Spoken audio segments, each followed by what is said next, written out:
Tonight, see how Troy University honored the lives of the 4 students lost over the holiday break. Plus, find out about the University Activity Council's second event. Stay tuned. TrojanVision Nightly News starts now.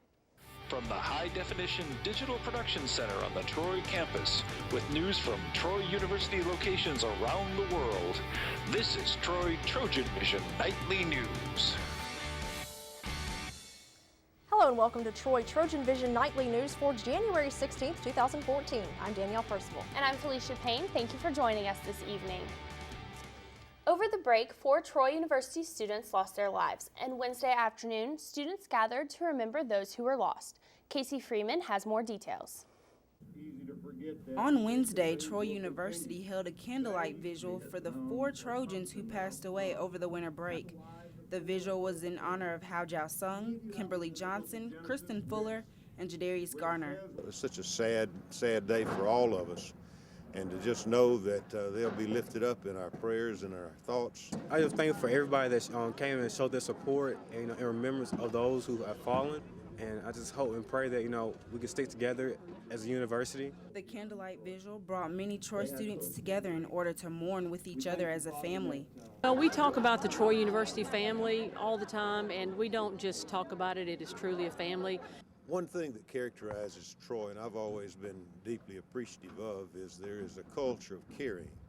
And I thought that was manifest today. I thought it was very much in evidence. People truly care about each other. Students use this time to talk about the importance of loving one another and caring for each other. Love each other, spread the love. You never know when you can pass away. You never know what can happen. So let's make sure, you're good to everybody while you're here. I thought the outpouring of love and support was extraordinary. Though this is a tough time for Troy students, Hawkins believes the university can grow stronger from these incidents. Every tragedy that we experience, you have to extract the good. There's no way that we can replace those we've lost, but we can draw lessons from their loss. It's hard to say and put into words what they're going through, but I think this was a great service to let the families know how much we cared for our fallen Trojans, but to also, as they all referred, let's all start trying to heal from this tragic few weeks. Casey Freeman, Troy, TrojanVision News. For those who may need to seek grief counseling, they can visit the Student Counseling Center on College Drive. You can contact the center by calling 670-3700.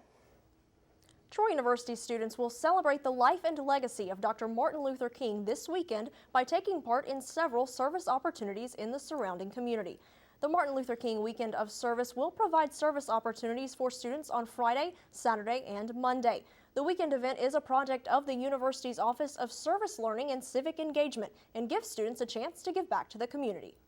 Great way to get connected to community needs and see, face to face, some of the things that are going on in our community, from education, hunger, literacy, the environment, things of that nature. And so it's a great way to make a difference and get involved and hopefully get connected to those things where they come back and volunteer. The MLK service event is one of 2 the university holds each year. The other is the 9/11 Service Day in the fall. Well, Felicia, the University Activities Council hosted its second event of the spring semester last night. That's right, Danielle. They gave students the chance to see the latest Hollywood hits without breaking the bank. Courtney Addison shows us more. Each time a new movie comes out, many college students on a budget might be faced with the dilemma of spending $8 on a movie ticket or waiting until that same movie becomes available on Redbox or Netflix. But luckily for Troy students, the University Activities Council has stepped in. People really wanted to see a movie, and the prices were so high. Just to see one movie, get popcorn, drinks, you probably added $20. And we're just a fun way for students just to pay $1 just to see a movie, and then they can get popcorn if they want to. Even though many students may have attended dollar movie night, you might not be aware of the free transportation that comes along with buying a $1 ticket. That's a good thing about it, even if you don't have transportation, because a lot of freshmen do not have transportation, or some upperclassmen, they don't either.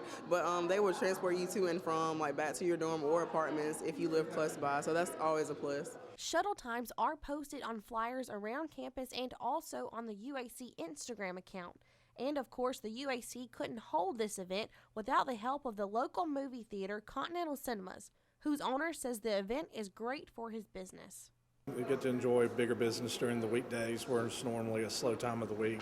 It's also, the college is right in our demographic of who we normally have as customers, so it's a bigger opportunity for us to advertise to them. Organizers say what many students don't realize is that they have already paid to participate in Dollar Movie Night through their activity fees. That fee makes up the difference in the $8 movie ticket and the $1 students actually pay on movie night. Torbert also added that Dollar Movie Night is a great way to meet new people. I would say come. I mean, you're paying $1 for a movie that you really want to see, a new movie, a movie that you've always wanted to see, and it's just a fun way to meet new people and just come out here and see all your Troy family. Because Dollar Movie Night is such a popular event, organizers say it's best to purchase your ticket before attending the movie at the kiosk located in the Trojan Center. Courtney Addison, Troy, TrojanVision News. To keep up with the upcoming UAC events, you can follow them on Instagram and Twitter at TroyUAC, or also add them on Facebook. And now taking a look at news from around the state. The Alabama Department of Education has announced the new list of failing public schools, where students can transfer to other non-failing public schools or to private schools. The department says 5 schools were added to the new list. They are Barber County Intermediate School, Lafayette High School, Abbeville High School, Jeremiah A. Denton Middle School in Mobile County, and Bessemer Middle School. In Anniston, an ex-Alabama teacher has pleaded guilty to having sex with 2 students. 33-year-old Brunson Shea Ward of White Plains pleaded guilty Monday to 3 of 5 charges against him. Ward faced 4 charges in Calhoun County and 1 in Claiborne. Investigators say Brunson is scheduled to be sentenced on the 3 charges February 28th and should know by January 21st if the grand jury has indicted him on the remaining 2 charges. And officials in Northport say a businessman charged with DUI in the death of a 12-year-old girl in 2012 has been arrested again on DUI charges. Northport City Administrator Scott Collins says 66-year-old Danny Ray Smith was arrested yesterday afternoon while he was out on bond for charges of murder, manslaughter, vehicular homicide, assault, and leaving the scene of an accident. And still to come on TrojanVision Nightly News, the Troy basketball teams play host to the ULM Warhawks tonight. Mitchell Spoon will give us the game previews when he joins us in sports. Now Mitchell Spoon joins us for sports. So Mitchell, I hear that the basketball teams are having some games tonight. What can you tell us about that? That's right. The men and women's team were part of a doubleheader when they faced UL Monroe, and the women's team is about to tip off. I want to give you some game previews right now in sports. Tonight, the Troy men's basketball team puts its 2-game winning streak on the line when Louisiana Monroe comes to Trojan Arena. The Trojans come into the game with a 7-9 record and are 2-2 in the conference after defeating Arkansas State and UALR on the road. The Warhawks come in with a 4-7 record and are 1-2 in conference play after losing 2 straight against UT Arlington on the road and Texas State at home. Over the last 2 games, Troy has shot 48% from the 3-point line and has showed their dominance on the glass, out-rebounding the 2 opponents by almost 13 rebounds per game. Troy is led this season by Antoine Myers, who is averaging 13 points per game, with Hunter Williams close behind with 11 points per game. For the Warhawks, Tyler Onkwe leads in scoring, averaging 15 points a game. Behind him are Amos Olatayo, averaging 14 points, and Jayan James with 11. Head coach Phil Cunningham knows his team is athletic, but also knows his team can rise to the occasion. Well, Monroe's a team that they've been up and down, but they've had some good wins. They beat Lafayette in a high-scoring game, so they've proven that they can score. They've done a good job recruiting. I've followed that team 2 or 3 years, and they've come out of some APR difficulties in terms of scholarship, being hampered by scholarship limitations, and they've come out of it. They've got a senior-laden team. They've got some really good junior college transfers that they added to the mix. They're long and athletic. They're a talented team. They had a bad loss Saturday. One of those games, I have no idea what happened in that game, but they've played well, and it'll be a real challenge for our guys coming in. The Trojans are 8-2 all-time against ULM and look to extend their 8-game winning streak in the series to 9. Tip-off is set for 7:30. But before the men tip off, the women's team just tipped off their own match against ULM and look to end a 7-game losing streak and get their first win in conference play. The Trojans come into the game with a 4-11 record, but are 0-4 in the Sun Belt. The most recent loss came Saturday, where Troy lost 69-52 at UALR. But despite the loss, the Trojans still lead the Sun Belt in scoring, averaging 80 points a game. They feature the 27th ranked scoring offense in the nation and also rank in the top 40 on block shots with 5 blocks per game and in steals with 11 per game. ULM comes into Trojan Arena with a 6-9 record and are 2-1 in the conference. For Troy, they are led by senior Joanna Harden, who was averaging 24 points a game, which ranks 6th in the nation and best in the Sun Belt. Harden has scored 20-plus points in 11 of Troy's 15 games. And to add fuel to the fire, earlier this week, Harden was named to the Liberan Award watch list, which is awarded to the top point guard in Division I basketball. For the Warhawks, they are led by senior Ashley Simmons, who is 5th in the Sun Belt in scoring, averaging 15 points per game, and 3rd in rebounds with 8 per game. Troy is 3-11 all-time against ULM, including a 1-4 record at home. The Warhawks has won 5 straight in the series.